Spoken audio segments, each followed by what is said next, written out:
Champions, good news. You see, you live in a realm by covenant and sacrifice that no other covenant, no sacrifice or realm can match. So be bold in the profession of your faith. You are eating on another level. John 6:52 to 59. The Jews started arguing with one another. How can this man give us his flesh to eat? They said. Jesus replied, I tell you most solemnly, if you do not eat the flesh of the Son of Man and drink his blood, you will not have life in you. Anyone who does eat my flesh and drink my blood has eternal life, and I shall raise him up on the last day. For my flesh is real food, and my blood is real drink. He who eats my flesh and drinks my blood lives in me, and I live in him. As I, who am sent by the living Father, myself draw life from the Father, so whoever eats me will draw life from me. This is the bread come down from heaven, not like the bread our ancestors ate. They are dead. But anyone who eats this bread will live forever. He taught this doctrine at Capernaum in the synagogue. You see, yesterday I said you have to eat on another level to experience and be sustained at that level. Please listen to yesterday's Champions Diet again. Now, it was food that led to the fall of man. And so, food which sustains is the way for the restoration of mankind.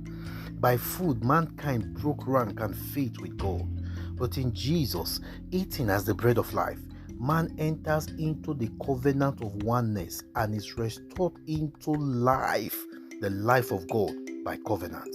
See, for you to live at the level of God, Jesus prescribed a covenant made possible by eating his body and drinking his blood. That was what Jesus shared at Calvary. You see, he's referring us to accept Calvary, the technical knockout of the devil, the technical knockout of sin and of death. You see, by eating, you enter into oneness with Christ. By eating his flesh and drinking his blood, there is no other sacrifice, there is no other covenant greater than this.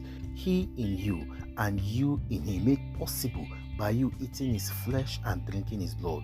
In him and by him, the wages of sin is now paid. In his resurrection and ascension, therefore, you enter into the highest realm, the life of God. You become sustained and live by him and for him in that realm. You are the champion. You live in a realm by covenant and sacrifice that no other covenant or sacrifice or realm can match. I say be bold in the profession of your faith. Now this is a matter of the Champions of Destiny Foundation saying, rejoice, Jesus has prevailed for you and you are more than conqueror. Keep eating on another realm and live in the realm of God. God bless you. Shalom.